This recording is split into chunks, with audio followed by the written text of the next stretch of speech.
깊어가는 가을 옛 이야기와 함께 행복한 시간 보내시기 바라며 오늘은 만당꾼 할아버지 외 재미와 감동이 가득한 이야기를 전해드리겠습니다.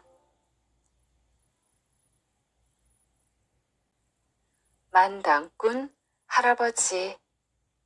옛날, 아주 먼 옛날 오랜 전쟁으로 사람들은 심신이 지쳐 있었어요.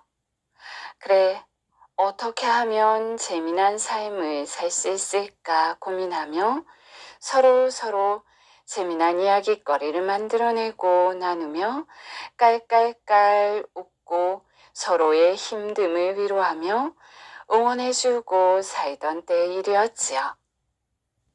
어느 마을에 사는 한 할아버지는 자기가 동물의 소리를 알아들을 수 있다고 자랑하며 수많은 이야기를 만들어 들려주고 사람들에게 재미와 웃음을 주는 일을 하며 살아가고 있었어요.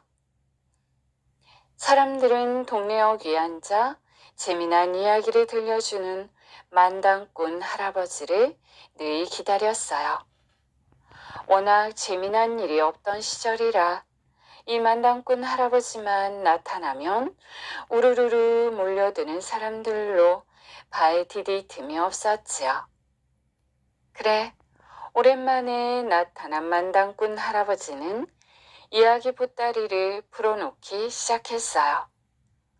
맨 앞에 앉은 아이들은 시작도 안 했는데 벌써 웃을 준비를 하고 있습니다.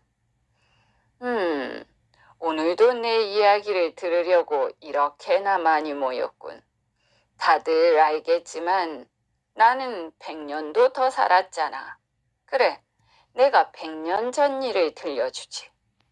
그때 내가 장에 가려고 길을 나섰는데 말이야. 아주 희한한 일을 보았지. 가만히 보니 모래밭에서 먼지가 폴폴 나고 있는 것이야. 이상하다 싶어 자세히 들여다보니 아이고 글쎄 콩하고 팥하고 씨름을 하고 있는 것이야. 그러자 아이들이 깔깔 거리기 시작하는 것이었어요. 아니 별 말도 안 했는데 이렇게 웃으니 만당꾼 할아버지는 신이 나서 계속 이야기를 풀어놓았지요. 그래, 콩이랑 팥이랑 둘이서 붙잡고 영차 씨름을 하는데 누가 이기려나 하고 가만히 지켜보았지.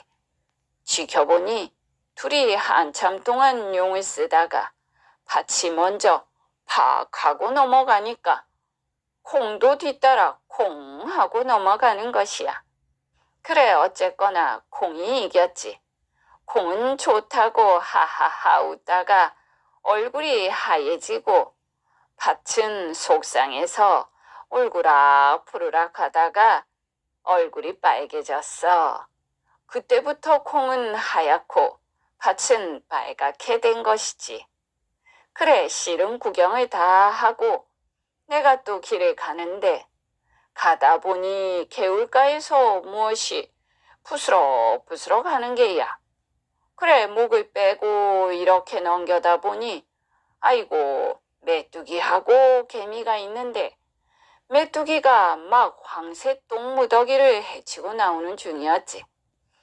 이게 어찌된 일이냐 하면 메뚜기가 황새한테 잡아먹혔는데 용케도 죽지 않고 황새 똥에 썩겨 그냥 나온 것이지. 메뚜기가 똥을 잔뜩 뒤집어 쓰고 나와서는 휴 덥다 하고 이마를 쓱 쓰다듬는데 말이야. 그 바람에 메뚜기 이마가 훌떡 벗겨졌어. 이렇게 훌떡 벗겨져서 그만 번번해졌지. 그걸 보고 있던 개미가 우스워서 웃는데 어찌나 우습던지 허리를 잡고 웃다가 그만 허리가 잘록해졌어. 오늘은 이야기 여기서 끝 하고 할아버지가 말하자 아이들과 구경하던 사람들이 난리가 났어요. 더해주세요. 할아버지 더해주세요. 그래, 만당꾼 할아버지는 껄껄껄 웃으며 또 이야기를 이어나갔어요. 그래, 알았어. 그래, 그렇게 내가 길을 계속 가다 보니 귓갓집 담벼락 밑에서 뭔가 우지끈 뚝딱 하는 거야. 무슨 일이 났나 하고 이렇게 들여다보니 아이고 글쎄 빈대하고 이하고 벼룩이 싸움이 났어. 무슨 일로 싸움이 났는지는 몰라도 셋이서 엉겨부터 엎치락 뒤치락 하는 중이야.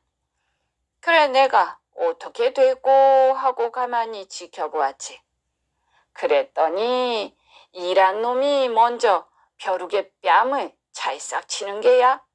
어찌나 세게 치던지 그 바람에 벼룩은 그만 볼이 납작해지고 주둥이가 뾰족하니 튀어나왔어. 그 지경이 되고 보니 벼룩이 화가 나지 않겠어? 그래, 화가 나서는 모두거리로 이를 냅다 걷어찼어. 힘껏 걷어차니 이가 얻어맞고 그만 뒤로 벌렁 나자빠졌지. 그 바람에 일한 놈 안가슴이 그만 새카맣게 멍들었어. 그걸 보고 빈대가 우습다고 깔깔 웃으니까 벼룩하고 이가 둘 다 화가 났겠지. 그래서 두 놈이 한꺼번에 빈대한테 달려들어 꽉 눌러버렸어. 누르니까 빈대가 그만 납작해졌지. 그래서 지금 벼룩은 주둥이가 뾰족하니 튀어나오고 이는 안가슴이 새까맣게 멍들고 빈대는 몸통이 납작하게 되었어. 그게 그때부터 지금 이렇게 된 것이야. 그래 나는 싸움 구경 잘하고 장에 가서 괴춤에 넣고 간 이야기 보따리를 팔아 돈 단량을 벌었지. 어때? 오늘 이 이야기 보따리 살 사람 있는가? 하고는 만당꾼 할아버지는 뒤도 돌아보지 않고 그 자리를 떠났다고 하지요. 소를 잡아먹는 호랑이의 꾀. 아무리 가느다란 나뭇가지라 하더라도 여러 개를 묶어놓으면 매우 힘이 강해지지요. 뭉치면 살고 헤어지면 죽는다 라는 말이 있어요. 한 집안의 식구들도 아버지, 어머니, 아들, 딸이 한 마음으로 똘똘 뭉쳐서 살면 다른 사람들이 그 집을 두려워하고 또 몹시 부러워하지요. 넓은 들판에 소 3마리가 함께 다니며 풀을 뜯어먹고 있었어요. 누렁소와 검둥소, 얼룩소가 삼총사처럼 사이좋게 지내며 적이 나타나면 힘을 합쳐 싸웠지요. 그래서 다른 동물들은 소들이 무서워 쩔쩔맸어요.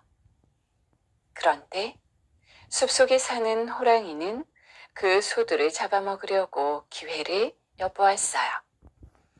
저놈의 소들이 따로 흩어져 있으면 얼마든지 잡아먹을 수 있을 텐데. 사실 호랑이가 소 1마리를 잡아먹는 일은 어렵지 않지만 소 3마리가 함께 덤벼들면 당할 수가 없었어요. 호랑이는 어떻게 하면 소를 잡아먹을 수 있을까 궁리하다가 한 가지 꾀를 생각해냈지요. 하루는 풀밭에서 풀을 뜯는 누렁소에게 다가가 가만히 귓속말을 했어요. 얼룩소가 그러는데 너희 소 3마리 중에 지가 힘이 가장 세다고 뽐내더라. 이 말을 들은 누렁소는 얼룩소가 몹시 괘씸해졌어요. 적을 맞아 싸울 땐 셋이 힘을 합쳐 물리쳤고 지금까지 사이좋게 지냈는데 자기만 잘난 척하다니 호랑이는 다시 검정소에게 다가가서 말했지요.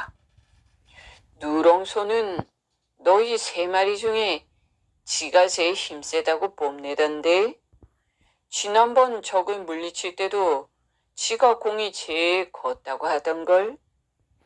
뭐라고? 누렁이가 저만 제일이라고? 이런 나쁜 놈. 검정소는 화를 버럭 내는 것이었지요. 호랑이는 다시 얼룩소에게 다가가서 똑같은 말로 이간질을 하였어요. 뭐? 나더러 제일 힘이 없다고? 그리고 꾀만 부린다고? 소 3마리는 각기 다른 소가 배반자라고 생각했지요. 그러다가 마침내 얼룩소가 누렁소에게 달려가 싸움을 걸었어요. 그러니 가뜩이나 화가 나 있던 누렁소도 그냥 있을 리가 없겠지요. 조금 있더니 검정소도 달려와 소들은 한데 엉켜 물로 박고 뒷발질을 하며 싸움은 무섭게 커져갔어요. 그러나 싸움은 승부가 나지 않았습니다. 워낙 힘센 소들이라 싸움은 며칠 동안 계속되었지요. 그러는 사이 소들은 모두 힘이 빠졌어요. 의좋은 소들은 이제 서로 본채도 않고 각기 헤어져 불을 뜯었지요. 이것을 본 호랑이는 어떻게 하겠어요?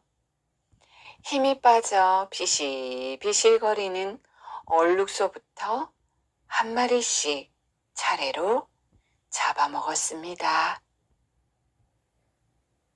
잘난 척한 공작새. 어느 날 공작이 할 일 없이 왔다 갔다 하고 있는데 때마침 학이 그 옆을 지나가게 되었어요. 멋쟁이 공작은 그렇지 않아도 누구 앞에서 자랑을 하고 싶던 차에 다리가 기다란 볼품없는 학이 지나가자 갑자기 신바람이 났지요. 공작은 찬란한 꽁지 날개를 부채살처럼 활짝 펴 학 앞에 보이며 이렇게 말했어요. 꺽다리 학님, 오랜만에 뵙겠습니다. 제 날개를 자세히 좀 봐주시겠어요? 모든 새들이 제 날개를 보고 무지개처럼 곱다고 부러워 야단들이지요. 에헴. 공작은 학 앞에서 마치 춤이라도 추듯 사뿐사뿐 걸으며 자랑하였지요. 그러면서 은근히 학을 깎아내리는 것이었어요. 죄송하지만 학님은 다르지요. 저의 이 날개와는 비교가 안 될 만큼 당신의 날개는 몹시 추하고 보잘것없잖아요. 나의 날개는 금빛, 파란빛, 보랏빛, 눈부신 날개와 화려한 옷을 보고 부러워하지 않는 새가 없답니다. 공작의 말을 가만히 듣고 있던 학이 점잖게 말을 받았어요. 공장님, 당신 말처럼 내 옷이야 보잘것없지요. 하지만 나도 한 가지 자랑은 가지고 있답니다. 허허허, 학님의 자랑이라야 뻔하지요. 그 멋대가리 없이 기다랗게 뻗은 다리밖에 뭐가 있겠어요? 공작은 학을 완전히 무시하며 비웃는 것이었지요. 나는 높디 높은 하늘로 날 수 있는 희고 긴 날개와 또 저 멀리 달나라 별나라까지 들릴 목청을 가지고 있지요. 한데 당신은 겨우 얼룩거리는 날개 하나 가지고 닭, 거위 따위들과 땅바닥이나 왔다 갔다 하지 않소? 그게 뭐 그리 대단하다고. 학이 점잖게 하는 말을 듣고 공작은 창피해서 그만 학 앞에서 모습을 감추어 버렸습니다. 콩쥐 팥쥐전. 전라북도 전주의 성문 밖에 관직에서 물러난 최만춘이란 사람이 살았어요. 그는 아내 조씨와 20여 년을 살았는데 어찌된 일인지 슬아의 자식이 없었지요. 그래서 그 부부는 이름난 산에 있는 큰 절에 가서 불공을 드리고 한편으로는 가난한 사람들에게 적선도 했습니다. 또 보약을 먹어 몸을 보호하는 등 자식을 얻기 위한 노력을 아끼지 않았지요. 그러던 어느 날 두 부부는 똑같은 신비한 꿈을 꾸더니 바로 아내 조씨에게 태기가 있었어요. 그리고 10달 후 조씨는 예쁜 딸아이를 낳았지요. 최만춘의 기쁨은 말로 다 할 수가 없었어요. 아들이 아닌 것이 조금 서운하기는 했지만 이들 부부는 딸이라도 얻게 된 것을 감지덕지했지요. 그리고 이름을 콩쥐라고 지어 아들 부럽지 않게 소중히 키웠어요. 그런데 콩쥐 어머니 조씨가 병이 나서 자리에 눕더니 시름시름 앓다가 콩쥐를 낳은 지 100일 만에 세상을 떠나고 만 것이었어요.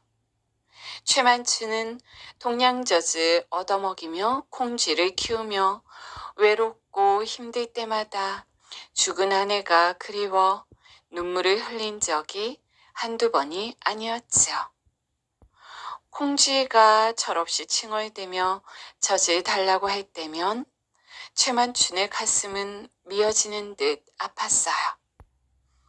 또 언젠가는 자다 깬 콩쥐가 깊은 밤에 엄마를 찾으며 어찌나 슬피 우는지 최만춘은 밤새 통곡을 하였어요.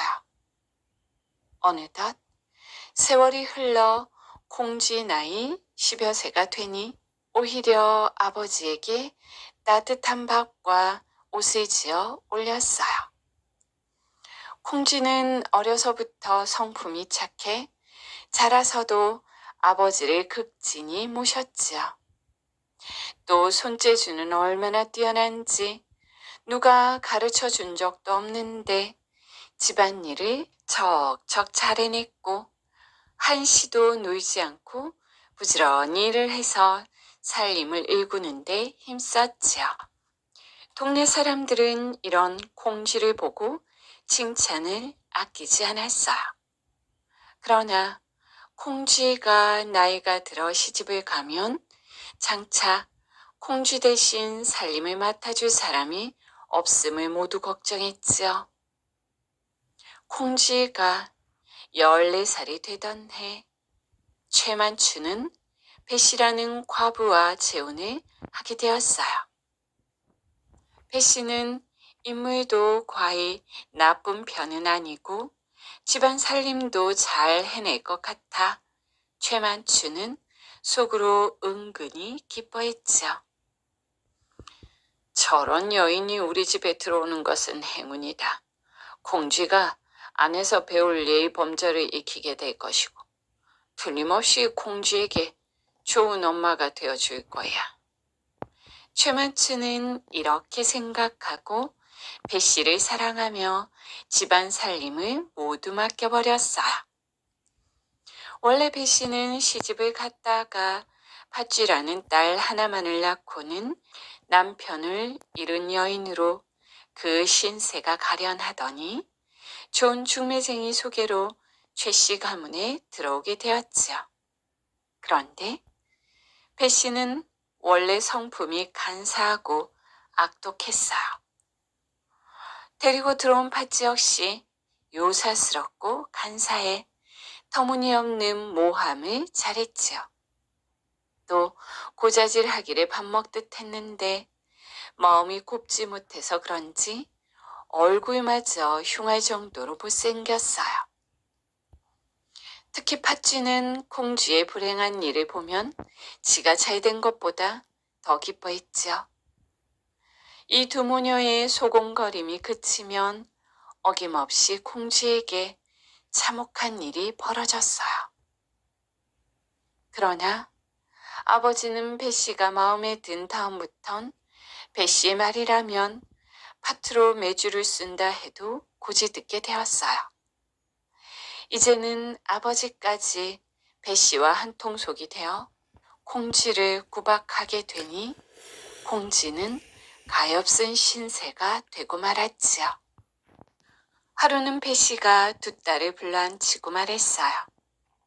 시골에 사는 계집아이가 농사일을 모른다면 목구멍에 밥알이 들어가지 못하는 법이다. 콩쥐는 오늘부터 밭에 김을 매러 다녀라. 그리고 팥쥐는 콩쥐보다 한 살이나 덜 먹었고 아직 어린아이라 어찌 김을 매러 다니라고 할 수 있겠냐만 그렇다고 집에서 놀리면 콩쥐 네가 제 자식만 아낀다고 할 것이니 팥쥐도 오늘부터 김을 매러 다니도록 하여라. 배씨는 팥쥐에게는 쇠의 호미를 주어 집 근처의 모래밭에 매게 하고 콩쥐에게는 나무 호미를 주어 산비탈에 있는 돌밭을 매게 하였지요. 콩쥐는 점심도 먹지 못하고 나무 호미로 밭에 맸으나 한 고랑도 못 메고 호미의 목이 뚝 부러져 버렸습니다. 집에 가면 호미 목을 부러뜨린 것도 죄가 되려니와 김을 얼마 매지 못한 것도 큰 잘못이니 저녁밥을 안 줄 것이 뻔하였지요. 이를 어쩌면 좋단 말이냐? 콩쥐는 계모에게 야단맞을 생각을 하니 눈앞이 캄캄하여 울기 시작했지요. 그때 갑자기 하늘에서 검은 소 한 마리가 내려오더니 콩쥐에게 말을 걸었어요. 너는 무슨 일로 그리도 슬프게 울고 있느냐? 왜 울고 있는지 자세히 말해 보거라.